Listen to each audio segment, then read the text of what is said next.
Hello, I'm Jonasz Lewiński and you're watching TVP World Talks, where every word matters.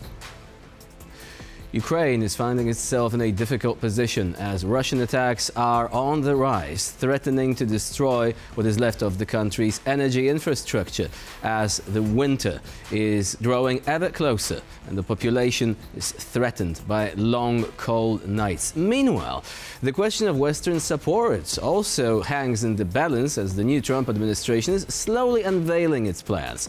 So what could these plans mean for Ukraine and for the security of the region? We're going to examine this and more with our guest, Kira Rudik, Ukrainian MP from the Voice Party. Hello and welcome to TVP World. Hello, Jonasz, and thank you so much for having me. So let's begin first with a brief update. These latest attacks, just how much damage did they do? And is the Ukrainian population now at risk of essentially being plunged into cold, frigid darkness by the Russian attacks, which, by the way, of course, constitute a violation of the laws and international treaties concerning armed conflicts being targeted at civilian infrastructure? Well, Jonasz, let's be honest, Russia never adhered to any kind of the agreements, and the situation with our energy infrastructure was dire since the spring, when the majority of the infrastructure has been destroyed.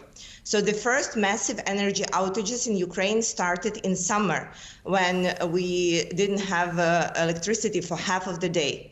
Right now, when the attacks intensified, they were targeting infrastructure in the western Ukraine. And yesterday, there were up to 1 million people who were without the electricity for the majority of the day. So right now, when we are speaking, I'm in Kiev and we have no electricity too. And I'm right now running on a diesel generator. And the next time when I will have electricity centralized will be probably 4 or 5 p.m. This is the realities that we are living right now, and it's getting harder and harder because it's cold outside. Kiev had the first snow last week, and right now there's snow on the ground, and people are turning on the heaters, and it's getting harder and harder. We are in a dire situation in the matter of electricity, but it's not something that we did not expect, because we understood that it was Russia's strategy again and again. And we have spoken with you, Jonasz, many times about this. The only thing that can be done right now is getting us with the more air defense systems so that we can defend the remainders of the infrastructure. Even if the war was over today, it will be incredibly hard to rebuild the infrastructure quickly. So that is a dramatic situation, a situation of a nation in the midst of war. And we should always mention that in public, during interviews, during the news, because we do have situations that I will mention in passing. Some commentators in America, whom I will not mention by name, essentially saying things offensive, not just to President Volodymyr Zelensky, but to the whole nation of Ukraine, essentially suggesting that this is not a real fight, that this is not a fight worth, worth supporting. So this is that. Outrageous comments there, clearly, not taking into account the dramatic situation of Ukrainians living there in a war-torn country every single day. But now we're going to move to the political side of things. Do you think that a resolution is drawing near? And what opportunities and what dangers does it present to Ukraine?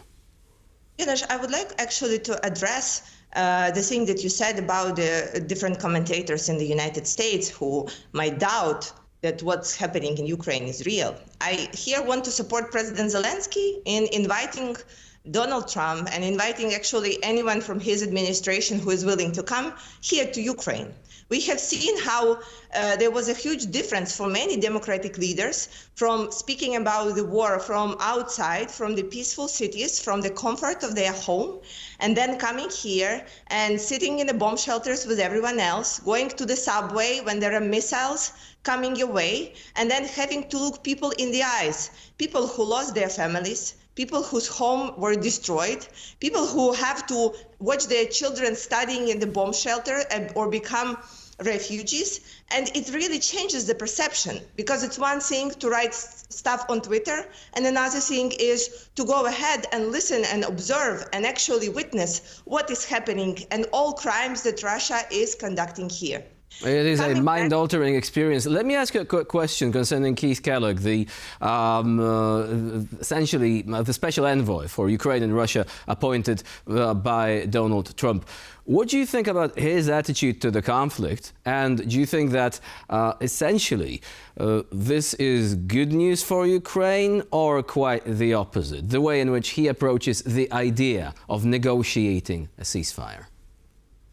You see, Jonas, from the contacts that I have in DC, they told me that this is one of the best appointments that Ukraine could have received from all the choices that were on the table.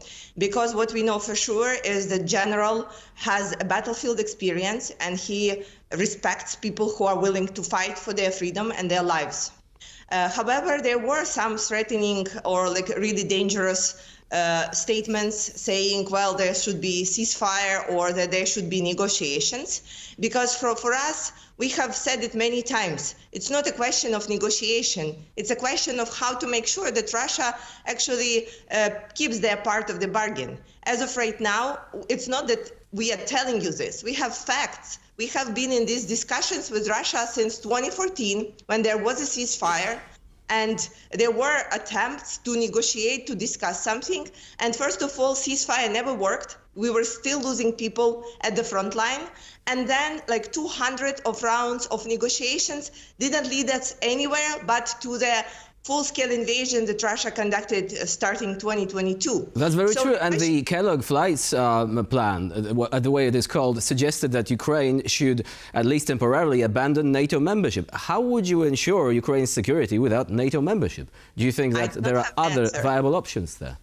I do not have any answer to that, honestly, because for us, the NATO membership seems as the only way of ensuring really long-term security of our territories and of our people. There is one thing that we cannot be doing, Jonas, is to have a certain ceasefire and then having Russia attacking us in 2 years, then attacking us in 5 years. It will be the never-ending story, and actually it will be according to Russia's playbook, because what Russia wants right now is for the West to lift the sanctions by any means. You see that their economy is showing the downfall, and that's why they will be trying to figure out a way how to overpass the sanctions that are pressuring them.